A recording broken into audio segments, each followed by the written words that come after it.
Hello viewer, do you find yourself going,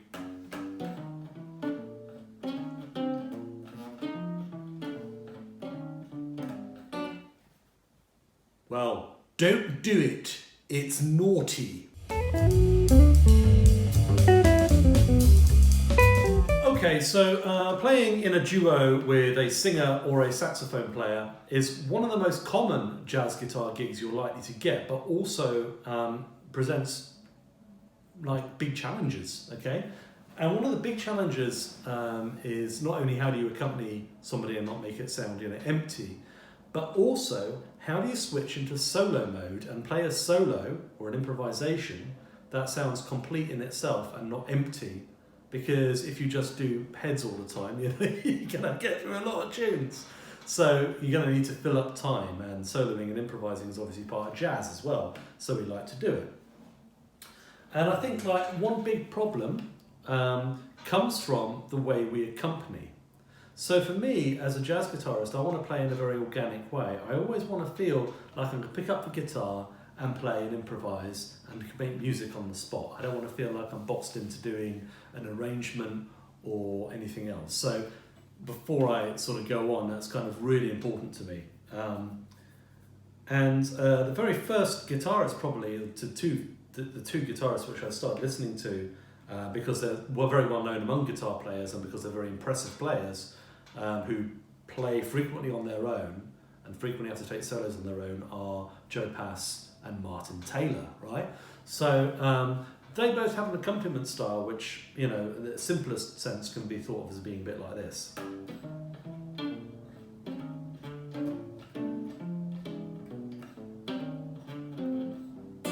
So I'm not going to teach you how to do that in this video. There's videos that do that, but this is just a sort of walking bass and chord stab accompaniment. So I'm walking the bass with my thumb and I'm doing chord stabs with my fingers. Now this comes with a couple of problems. First of all, I have to put my pick away and finger pick, and if I want to play lines, then I can't play as well with my fingers as I can with a pick. So from my point of view as a player, this it feels a bit awkward already. Second thing is it has some common problems with the straight 4 thing, like the Freddie Greene thing. So if I go,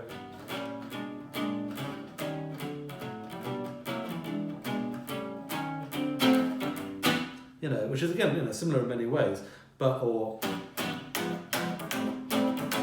any sort of straight 4 styles. The problem with it is that it's dictating the time, so that you're very much locked in. It's like these are the changes, this is the time, and you're not interacting with the other musician very much. The other thing which I find is quite probably the most difficult thing actually is that when it comes to a solo, what are you going to do? You have to ask yourself the question, am I Ted Greene? And the answer is, I have never been and I never will be Ted Greene, and probably if you're watching this video, neither are you.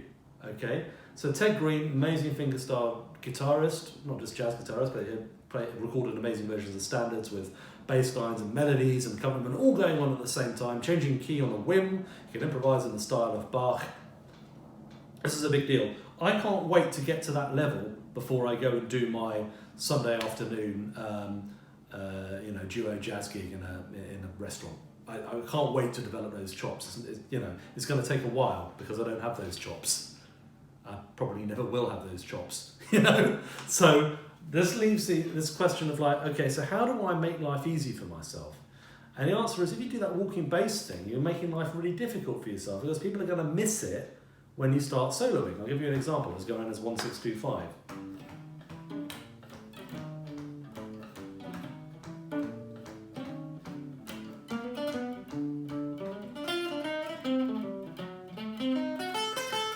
Okay, well, the A word dropped out of that one, didn't it? Suddenly it's like, oh, okay, well, there's nothing happening. But if I play, something much simpler, if I play, for instance, just 2 in a bar,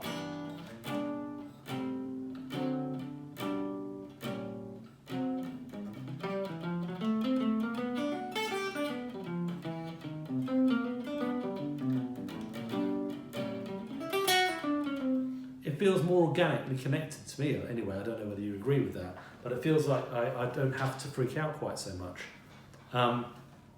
And this accompaniment style works well with singers. So for instance, I'm afraid I'm going to do some singing now. but I'm going to do night and day. This is in the real book key, and I'm just going to play the original, I'm going to play the real book changes actually.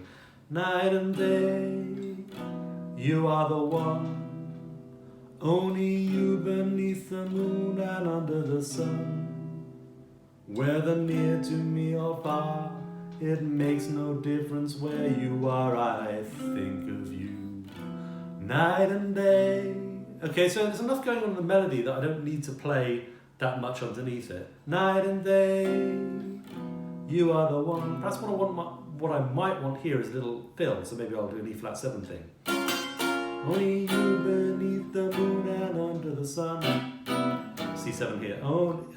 Whether near to me or far, it makes no difference where you are, I think of you. Night and day, day and sorry. I won't go on, but yeah. So it's like I'm just kind of keeping it simple and then adding clusters of activity when I need. So if I just do this in a little bit more of a freeway. Night and day, you are the one, only you beneath the moon and under the sun. Whether near to me or far, it makes no difference where you are, I think of you. Night and day, you are the one, only you see I'm doing little fills and things, or a little bass line, just to fill up the space when I'm not singing. And that's fine, because then you've got to give and take, and you can feel like it's a complete arrangement, not just, there's nothing happening now. And that kind of call and response improvisation is a very fundamental part of jazz technique. It's been around since the 1910s. You think about a Dixieland band all playing together and or playing counterpoint against each other and the horns. This is something which is fundamental to our music. So for me, like doing that rather than just going doom doom doom doom doom doom doom doom doom doom doom doom doom actually adds a bit. And if you listen to Joe Pass playing with Ella Fitzgerald, that's actually what he does, or a bit, obviously he's a bit better than that, but he obviously has that kind of mentality. Ella sings a bit, Joe plays a bit, Ella sings a bit, Joe plays a bit, right? So that interactivity is really important, I think, for the music. Now, this also allows me to play solos.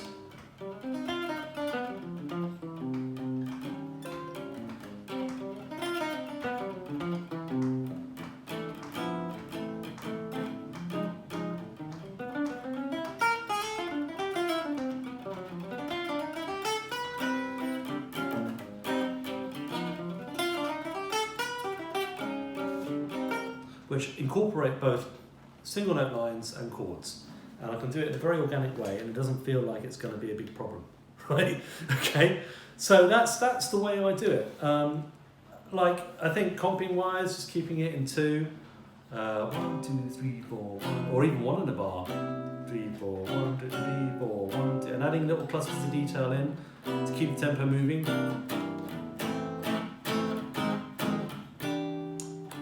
Keeping it simple most of the time is a really simple but good and helpful way of doing it. And if I hadn't discovered that, I'd still be driving myself up the wall trying to play like Joe Pass, which isn't going to happen with the best one in the world. Okay, so just a couple of things. I'm not saying that bass lines aren't important, right? I mean, this particular tune, Night and Day, has a sort of built-in bass line, especially as you get later in the tune. There's that dramatic thing. I do a little bass fill there. And you can use chord substitutions and all the rest of it to make it more interesting. For instance, rather than just going, I like to go A flat, G7, C major 7 with the G and the bass. Maybe just to mix it up a bit, make it a bit different. And I think learning your inversions is good. So, for instance, knowing your third inversion, dominant seventh, your first inversion chords, all that kind of stuff can help a lot. For instance, if I'm playing Cherokee, I can play like B, B flat, and then B over A flat, E flat over G, E flat minor over G flat, and then B flat over F.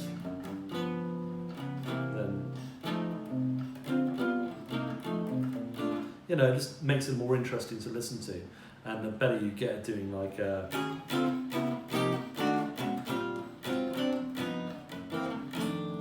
know, these little substitutions and things.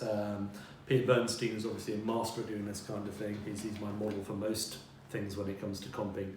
But you know, you use anything, Barry Harris, these sorts of things. Stride piano, Thelonious Monk things are great. The Barry Harris scales are brilliant. So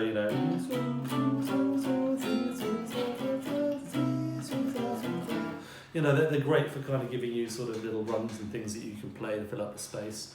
But on the whole, I think, you know, keep it simple, stupid. And then when you play a solo, you're not going to feel like you've got to keep everything going all the time. Anyway, I hope that's helpful. Thanks for watching. Bye.